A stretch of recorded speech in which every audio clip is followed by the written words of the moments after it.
Hello friends, this is Gaurav Lat big bull coach. So जारी रखते हैं हमारा डेली सीरीज़, आपका मार्केट का daily dose.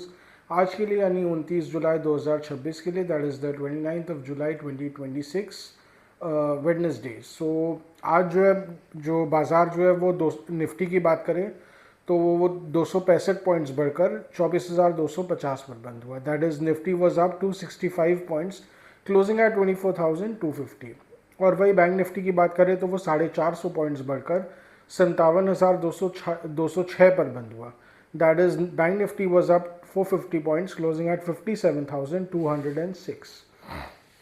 So by the way, कल का डेली व्लॉग में नहीं ले पाया बिकॉज देखिए, कल एक तो कोई मोटिवेशन भी नहीं फील हो रहा था बिकॉज मार्केट में ज़्यादा कुछ हुआ ही नहीं कल। और उसके अलावा थोड़ा मैं काम में भी बिजी था। सो मेन यही था कि मार्केट में ही आज कोई डायरेक्शनलेस मार्केट था, मोर और लेस ओवरऑल देखा जाए तो। सो बेसिकली निफ्टी जो है वो कल जस्ट 10 पॉइंट्स गिर कर बंद हुआ। और जनरली एक्सपायरी में आजकल ऐसा ही होता है, या तो कुछ नहीं होता या तो बहुत कुछ हो जाता है, एकदम वॉलीटिलिटी हो जाती है। कभी कभार, बहुत रेयरली आजकल एक तरफा होता है, और नहीं तो मार्केट जनरली एक जगह पड़ा ही रहता है। सो देखिए, ऑप्शंस राइटर्स के फेवर में भी होता है कि मार्केट एक जगह पड़ा रहे तो सब ऑलरेडी प्रीमियम खा पी के बैठते हैं। तो वो भी यही चाहते हैं कि मार्केट जो है पूरा दिन पड़ा रहे, ऐसे का वैसे ही रहे। सो ये भी एक फैक्टर है जो थोड़ा बहुत काम कर रहा था साइड में। तो कल बेसिकली, कल आईटी स्टॉक्स में तो अच्छी गेंस थी, पर कहीं ना कहीं कल बाकी शेयर्स में थोड़ी वीकनेस थी। पीएसयूज, मेटल्स, वो थोड़े नरम थे। और मेन जो एचयूएल के रिजल्ट्स जो बहुत ख़राब आए, उसने कहीं ना कहीं निफ्टी के अपसाइड को थोड़ा बहुत रोक दिया। नहीं तो निफ्टी का कल चाल था कि वो 24,100 तक जा सकता था, बट एचयूएल का रिजल्ट्स काफ़ी वीक आया तो उसके बाद से एकदम काउंटर क्रैश ही कर गया। So that being a heavy weight, उसके कारण भी निफ्टी में बहुत प्रेशर पड़ा। तो एचयूएल का जो स्टॉक है वो 7% कल क्रैश किया। एंड देखिए, मेन रीज़न यही था कि कहीं ना कहीं उसका नेट प्रॉफिट जो है वो घट के आया। तो दोनों तरह से घट के आया, जो क्वार्टर ऑन क्वार्टर भी घट के आया और ईयर ऑन ईयर भी घट के आया। तो इसका मतलब साफ है कि देखिए, कंपटीशन और बाकी जो फैक्टर्स है like quick commerce, e commerce, सबका प्रेशर कहीं ना कहीं एचयूएल पे पड़ रहा है। एचयूएल का ग्रोथ जो है वो अब इफेक्ट हो रहा है। पिछले अगर आप देखें तो लास्ट 3 साल में उन्होंने हार्डली कोई ग्रो किया है। इनका नेट प्रॉफिट, टॉप लाइन भी जो सेल्स है वो भी ज़्यादा ग्रो नहीं कर पा रहे हैं। जो इन्फ्लेशन रिलेटेड ग्रोथ है वो है, बाकी मार्जिन में कुछ खास ग्रोथ है नहीं। तो ओवरऑल देखिए, कंपटीशन में हो सकता है एचयूएल जैसे स्टॉक्स भी चढ़ते जा रहे हैं, उसके कारण इनका धीरे धीरे जो वैल्यूएशन है वो शायद कमते ही चला जाएगा। सो यही बात है। तो बाकी अगर आज आज की बात करें तो देखिए, आज बाजार बढ़ के ही खुलना था। सो गिफ्ट निफ्टी और प्री ओपनिंग रेट्स वो कंफर्म कर ही रहे थे that Nifty will open around 200 points up. तो देखिए, उसका कारण ये था कि कल यूएस मार्केट्स में काफ़ी तेज़ी थी। जो डाउ जोन्स है वो 1% बढ़ के बंद हुआ था कल। It was up more than 500 points. और उसके अलावा कहीं ना कहीं थोड़े से क्यूज़ थोड़े बेटर हो गए थे आज सुबह के लिए। कोरियन मार्केट काफ़ी गिर रहा है, तो उसके कारण कहीं ना कहीं शायद इंडियन मार्केट्स बेनिफिट भी कर रहे हैं। ऐसा बोला जा रहा है कि अब धीरे धीरे नाउ इंडिया इज़ जो tech sell, post tech sell of play बनते जा रहे हैं। तो काफ़ी सारा हो सकता है रुपया जो अब टेक शेयर से निकल के अब धीरे धीरे इंडियन मार्केट्स में वापस आ जाएगा। बिकॉज कहीं ना कहीं देखिए, सब चेज करते रहते हैं लीडरशिप को, तो वही वाली बात है। तो कहीं ना कहीं इंडियन मार्केट्स के लिए थोड़ा फेवर में काम कर रहा था। और थोड़े बहुत अच्छे क्यूज़ थे। तो उसके कारण जो और उसके अलावा देखिए, यूएस फेड का भी मीटिंग है जिसमें होप्स है कि जो रेट्स है वो अनचेंज्ड ही रहेंगे। सो उसके कारण भी थोड़ा सा बुलिशनेस था। तो ऑफकोर्स निफ्टी आज 200 पॉइंट्स ऊपर बढ़ के ही खुला सीधा। कल गिफ्ट निफ्टी बढ़ के ही सीधा हो गया था। सो कहीं ना कहीं मार्केट ने डिस्कवर कर लिया था कि थोड़ा कल एक तरह से अब ये भी बोल सकते हैं कि बाज़ार को रोक के रखा जा रहा था। जैसे मैंने शुरू में कहा कि एक्सपायरी डे के दिन सब जो ऑप्शंस राइटर्स है उनका लॉबी भी बहुत पावरफुल होता है। उनके इंटरेस्ट में रहता है कि भैया बाज़ार एक बार रुक के रहे, बाद में कुछ हो जाए तो हो जाए। तो एटलीस्ट एक बार के लिए तो उनका काम हो गया ना, तो निफ्टी जो है वापस अपने शबाब पे आ गया। तो आज जो है निफ्टी बढ़ के ही खुला। तो of course it sustained its gains, काफ़ी हद तक गेंस। उसके अलावा आईटी स्टॉक्स में भी थे। देखिए, टीसीएस का स्टॉक जो है लगातार बढ़ते जा रहा है। ये स्टॉक लग रहा था एक बार कि 2,000 रुपये के लेवल्स को तोड़ देगा और अब 2,400 के ऊपर है। सो कहीं ना कहीं बहुत तगड़ी रैली आई है। 15% से ज़्यादा की एकदम कमबैक रैली आई है टीसीएस में। It is something to do with AI played. So TCS and Infosys, they are set to be the post AI place. तो जब एआई का प्ले पीक हो जाएगा तो हो सकता है पैसा जो है वापस इनमें चला जाएगा। और ऐसा भी अटकलें हैं कि भी ऐसा नहीं है कि एआई आने से भी मैनुअल वर्क का काम ख़त्म ही हो जाएगा या सॉफ्टवेयर सर्विसिंग का काम एकदम से ख़त्म ही हो जाएगा। कुछ ना कुछ किसी ना किसी तरीके से जारी रहेगा। एआई रिलेटेड सर्विसेज भी मार्केट में अभी काफ़ी इमर्ज कर रहे हैं, सो वो भी एक फैक्टर है। बाकी देखिए कोई ना कोई एक हिडन फैक्टर ये भी है, कहीं ना कहीं आप जो अभी प्रोटेस्ट देख रहे हैं, जो अभी इंडिया में इतने सारे दिल्ली के जंतर मंतर में सीजेपी लेड प्रोटेस्ट हुए हैं, उसमें कहीं ना कहीं देखिए जो फॉरेन सोशल मीडिया जाइंट्स है लाइक फेसबुक, मेटा, उसके अलावा ट्विटर है, माने एक्स है, कहीं ना कहीं इन्होंने ऐसा माना जा रहा है कि इन्होंने इवेंट्स को मैनिपुलेट करने की कोशिश की है। सो अगर आप देखें तो प्राइम मिनिस्टर ने एक जो वीडियो डाला था अपना इंस्टाग्राम में, उसको कई लोगों ने उसको शैडो बैन करने की कोशिश की थी। तो मेटा ने भी ये चीज़ माना, पर उन्होंने ये बोला कि एक टेक्निकल ग्लिच के कारण हुआ है, पर कहीं ना कहीं बोला जा रहा है कि ऐसा नहीं है, कुछ ना कुछ चीज़ें गड़बड़ है। हो सकता है जानबूझ के राइट विंग के वॉइसेस को दबाया जा रहा है, जिससे कि लेफ्ट विंग के जो वॉइसेस है उनको और ज़्यादा बढ़ावा मिले। सो कहीं ना कहीं देखिए ये साफ दिखाता है कि हर देश को अब अपना अपना सोशल मीडिया प्लेटफॉर्म खुद का एक होना बहुत ज़रूरी है। इंडिया ये चीज़ रियलाइज़ तो कर रहा है, बट इस पर काम नहीं कर पा रहा है, because it involves lot of capital investment, viability issues है। पर क्या पता अब चूँकि अब ऐसा कुछ अब साफ सामने आ रहा है कि जितने भी फॉरेन सोशल मीडिया जाइंट्स हैं, वो खास करके जो American, basically they are American led, कहीं ना कहीं वो अब अमेरिकन गवर्नमेंट के प्रेशर में वो काम कर रहे हैं। उनको कुछ उल्टे सीधे काम भी करने पड़ रहे हैं, जो कि हो सकता है। तो कहीं ना कहीं अब साफ दिखे है कि इंडिया को अब अपना, बोलते हैं India will have to charter its own course.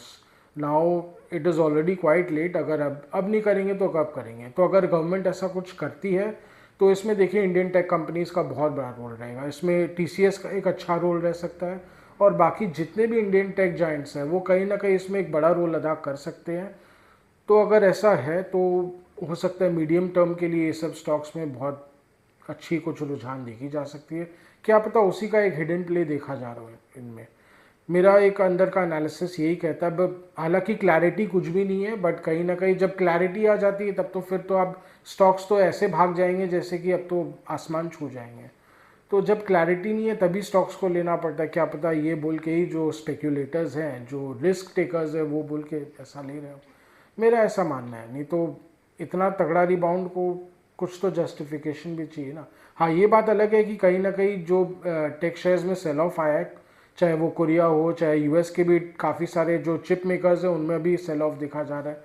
तो हो सकता है स्मार्ट मनी इन सब से निकल के जो अंडर वैल्यूड शेयर्स है, जितने भी ये टेक सर्विसेज प्लेज है, जैसे आप देखें तो एक कॉग्निजेंट है यूएस में, एक्सेंचर है, इसमें भी अभी अच्छा रिबाउंड देखा जा रहा है। कहीं ना कहीं स्मार्ट मनी निकल के इनमें जा रहा है, सो वो भी एक प्ले तो चल ही रहा है। और उसके अलावा देखिए आज मेटल्स में तेज़ी थी, फार्मा में तेज़ी थी, एफएमसीजी में ऑफ कोर्स कम बैक आया, एचयूएल का स्टॉक जो आज थोड़ा रिबाउंड कर गया, तो उसके कारण ओवरऑल मार्केट में तेज़ी थी। बट अगर आप देखें तो निफ्टी जो है वो पूरा दिन थोड़ा थोड़ा करके तो बढ़ रहा था, but it was Indeed facing resistance above 24,250। कहीं ना कहीं 24,300 के पास आते आते निफ्टी का थोड़ा तेल तो निकल रहा था। तो ये सब एक टफ रेजिस्टेंस जोन रहेगा। लास्ट टाइम आप देखें जब जुलाई में ही निफ्टी 24,300 के आसपास था, तो it was facing lot of resistance on the upside, और इस बार भी ये देखिए रिपीट होगा। कहीं ना कहीं जो लोअर लेवल्स में जिन्होंने माल पोते किया होगा, जो लॉन्ग किया होगा, वो तो पहले ही बेचने आ जाएंगे। इसके अलावा जो लोग यहाँ पे ट्रैप्ड हुए होंगे वो एग्जिट करने आ जाएंगे। तो ये थोड़ा कंजेशन जोन अभी रहेगा। इसको पार पाना निफ्टी के लिए इतना आसान नहीं रहेगा। हालांकि अगर पार अच्छे से पा जाता है तब तो फिर बोलना ही क्या है। हाँ, कुछ ना कुछ देखिए ग्रीन शूट्स है मार्केट में। उसके अलावा देखिए आज दो नतीजे अच्छे आए थे। आज एशियन पेंट्स के नतीजे अच्छे आए, आयशा मोटर्स का नतीजा बहुत अच्छा है, प्रॉफिट्स वर अप 24%। तो कहीं ना कहीं देखिए कुछ ग्रीन शूट्स है, सब कुछ बहुत पेसिमिस्टिक नहीं है। कहीं ना कहीं अच्छी चीज़ें भी हो रही है, कुछ कंपनीज अच्छा कर रही है despite this situation. So it shows कि इंडियन इकोनॉमी रेजिलिएंट है। हाँ, हाइपर ग्रोथ नहीं मिलेगा चाइना जैसा, जो चाइना एक फेज़ में कर चुका है, वैसा ग्रोथ तो देखिए 9-10% का ग्रोथ तो नहीं मिलने वाला है। 6.5-7% के ग्रोथ से ही अभी इंडियन इकोनॉमी को खुश रहना पड़ेगा, क्योंकि अब जियोपॉलिटिकल सिचुएशन भी फेवरेबल नहीं है। ये सब चीज़ें फैक्टर कहीं ना कहीं काम करेंगे। तो हालांकि आज देखें तो अभी रात को तो यूएस मार्केट काफ़ी नीचे, लगभग डाउ जोन्स तो ऑलमोस्ट 900 पॉइंट्स नीचे है। क्योंकि देखिए तेल के दाम फिर से बढ़ गए हैं। Brent crude has again gone up to $87। ऐसा क्यों हुआ? ऐसा इसलिए हुआ कि देखिए पीछे से ईरान ने फिर से अब हमला कर दिया है। इस बार उन्होंने जॉर्डन को चुना। जॉर्डन को शायद इसलिए चुना क्योंकि बोल रहे हैं कि इसराइल के जो प्रधानमंत्री है बेंजामिन नेतन्याहू, वो ट्रम्प बाबू के साथ उन्होंने मीटिंग की कल रात को, जो कि कहा जा रहा है कि बहुत अच्छी मीटिंग हुई है। तो नेतन्याहू के हिसाब से तो बहुत ही अच्छी मीटिंग हुई। ट्रम्प बाबू ने ऐसा ही कुछ बोला, हालांकि नेतन्याहू ने तो बोला कि अभी तक का सबसे अच्छा मीटिंग रहा उनका। तो हो सकता है उसके पनिशमेंट में ईरान ने इस बार जॉर्डन को ठोक दिया। तो जॉर्डन हालांकि इसराइल का एक एलाई ही माना जाता है, उसका पड़ोसी है। तो यही बात है, कहीं ना कहीं अब मेरे रिस्पॉन्स में अमेरिका को भी कुछ ना कुछ ठोकना पड़ेगा ईरान के अंदर। तो ये बोलते हैं ना, कैट्स एंड डॉग्स का खेल तो चलते ही रहेगा, फाइटिंग चलती रहेगी। तो कहीं ना कहीं देखिए अगेन टेंशन जो कम हो रहे थे वापस बढ़ा देते हैं, क्या बोले। तो कहीं ना कहीं टेंशन तो ख़त्म होने का नाम नहीं ले रहा है। हालांकि गिफ्ट निफ्टी इज़ नॉट, थोड़ा वो 25 पॉइंट्स नीचे ही है, तो उसको इतना असर नहीं पड़ा है, पर कुछ बोल नहीं सकता है। कल अगर मार्केट एकदम से नीचे खुल जाएगा तो हो सकता है 100 पॉइंट्स डाउन भी खुल जाए निफ्टी। अगर ऐसा होता है तो देखिए 24,150 या 24,100 से लेके 150 का एक मेजर फ्लोर रहेगा, मेजर सपोर्ट लेवल रहेगा, उसको निफ्टी नहीं तोड़ना चाहिए। अगर उसको निफ्टी तोड़ देता है तब तो अभी का जो ये तेज़ी का ट्रेंड है वो तो पूरा ख़राब हो जाएगा। अगर निफ्टी 24,200 के ऊपर भी या उसके आसपास टिका रहता है तो निफ्टी के लिए होप्स रहेंगे। मेरा मानना है कि अभी चूँकि इंस्टीट्यूशनल फ्लोज भी बहुत स्ट्रांग हो गए, अगर आप देखें एफआई फ्लोज लगातार तीसरे दिन भी पॉजिटिव रहा है, और कल पॉजिटिव थे, आज भी। आज तो एफआई ने 3,000 करोड़ का माल पोते कर लिया, सो खरीदा है। So this is very heartening, this is very motivating. तो हो सकता है वो जो अब प्ले बोला जा रहा है, India is the post AI play, तो क्या पता वो एक्चुअल में मैनिफेस्ट कर रहा है। फ्लोज वहाँ से निकल के अब वापस इंडिया की ओर आ रहे हैं। तो अगर आ रहे तो देखिए बहुत ही अच्छा है। अगर आ रहे तो देखिए निफ्टी का जो ये करंट मोमेंटम है सस्टेन रहेगा। अगर एफ का बाइंग जारी रहेगा तो सस्टेन रहेगा ये। अगर एफ का बाइंग एकदम से गायब हो जाता है वापस से, तब तो देखिए यहाँ पे निफ्टी जो है डावाडोल रहेगा। बाकी मुझे जहाँ तक लगता है अभी जो कुछ सेक्टर्स का मोमेंटम जो है, मेटल्स का मोमेंटम अभी जारी रहना चाहिए। उसके अलावा ज्वेलरी स्टॉक्स में वो तो टाइम एंड अगेन तेज़ी आती रहेगी। वो ओवरऑल एक बोलते हैं ना लंबी रेस के घोड़े हैं वो सब, तो वो सब में तेज़ी रहेगी। बाकी ऑयल सेक्टर का तो कुछ कह नहीं सकते हैं। तो कुछ ना कुछ देखिए मार्केट में गिने चुने ऐसे ग्रीन शूट्स ही रहेंगे जो टाइम टू टाइम चलते रहेंगे। हाँ, electronic shares should continue to do well, क्योंकि mid caps and small caps में ज़्यादा रहा। अभी आप देखिए केन्स टेक्नोलॉजीज़ में फिर से एक बाउंस आने लग गया है, तो कहीं ना कहीं हो सकता है स्टॉक का करेक्शन अब बॉटम आउट हो गया हो। मुझे जहाँ तक लग रहा है हो सकता है फिर से एक नई तेज़ी की ओर बढ़ रहा हो, because stock had corrected more than 50% from it stock. So electronic shares में हो सकता है अभी तेज़ी जारी रहेगी, मुझे जहाँ तक लगता है। हाँ, एक खतरे की घंटी देखिए भारत के लिए अब फिर से आ रही है, वो अमेरिका से ही आ रही है। तो देखिए अमेरिका में आप जानते होंगे उन्होंने एक रशिया सैंक्शंस बिल लाया, जिसमें रशिया से जो तेल खरीद रहे हैं खास करके इंडिया और चाइना, उन पे 100% का टैरिफ प्रपोज किया गया है। तो जो कि यूएस सेनेट में पास भी हो चुका है, अब यूएस हाउस में है, यानी उनका जो लोकसभा है अमेरिका का। अगर वहाँ पास हो जाता है तब तो फिर देखिए बहुत, ये तो क्राइसिस सिचुएशन पैदा कर सकता है। आई वोंट बी सरप्राइज कल को निफ्टी सीधा 10% नीचे ही खुल जाए, एटलीस्ट 5% नीचे हो जाए, because this will lead to a lot of crisis situation. देखिए ट्रम्प बाबू क्या करेंगे, उसको साइन करने के पहले इंडिया को ब्लैकमेल करने की कोशिश करेंगे। अब तो वो ओपनली ब्लैकमेल करते हैं, तो वो छुपाते भी नहीं है ये चीज़। तो ब्लैकमेल करने की कोशिश करेंगे। चाइना को तो ब्लैकमेल कर नहीं पाएंगे, इंडिया को ब्लैकमेल करने की कोशिश करेंगे। फिर इंडियन गवर्नमेंट कुछ बोलेगी, क्या करेगी पता नहीं। हालांकि इंडियन गवर्नमेंट कम बोलती है, दे ट्राई नॉट टू से टू मच, बट कहीं ना कहीं ना बोलने से भी देखिए ख़राब असर तो पड़ ही जाते ना, तो कुछ ना कुछ शायद बोलना ही पड़ेगा।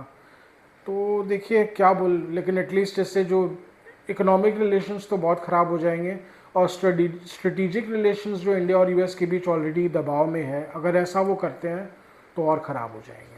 ये तो पक्की बात है। ये एक देखिए कहीं ना कहीं ये एक रेड शूट है जो खतरे की घंटी है, मंडरा रही है। जब होगा तब देखा जाएगा, बट जब होगा तब देखिए बहुत बड़ा खतरा लेके आएगा। तो इन्वेस्टर्स को, ट्रेडर्स को थोड़ा सतर्क रहना चाहिए, बहुत ज़्यादा लॉन्ग पोजीशंस भी नहीं कैरी करना चाहिए, क्योंकि ऐसा कोई झटका जब आ जाएगा तो फिर एकदम से मार्केट क्रैश कर जाएगा। तो बोलते हैं ना, पाँव तले ज़मीन खिसक सकती है। सो यही एक प्रॉब्लम है, तो थोड़ा सतर्क रहें। बाकी निफ्टी इमीडिएट टर्म्स में अगर अपना बुलिश मोमेंटम को अगर मेंटेन रख लेता है तो देखिए 24,500 तक तो निफ्टी जा सकता है। उसके ऊपर तो फिर आगे देखा जाएगा, उसके ऊपर तो फिर सिचुएशन पे बहुत कुछ डिपेंड करेगा। बाकी कल तो देखिए यूएस फेड का मीटिंग आउटकम क्या आता है, उसके हिसाब से यूएस मार्केट क्या रिएक्ट करता है वो सब है। ऑलरेडी तो 900 पॉइंट्स नीचे है डाउ जोन्स। हो सकता है अगर रिकवर कर जाए तो देखिए बहुत अच्छा है, फिर तो कोई प्रॉब्लम ही नहीं है, टेंशन ही नहीं है। तो कल का कल फिर देखा जाएगा, वही बात है। सो आज का हमारा डेली व्लॉग्स यहीं तक रखते हैं। आशा करें कि आपको हमारी डेली व्लॉग्स अच्छी लग रही हो। Do like, share and subscribe to our channel. Do hit the bell icon for regular update on our videos. अगर आपको कुछ स्टॉक स्पेसिफिक जानना हो, मार्केट के बारे में कुछ जानना हो या सेक्टर स्पेसिफिक जानना हो तो please write in a comment section. We will get back to you, help you in any way possible, as much as possible. And again, अगर आपको कुछ कमेंट्स, फीडबैक या सजेशंस देना हो तो please write in a comment section. Your comments, your suggestions are valuable for us. So आज के लिए थैंक यू।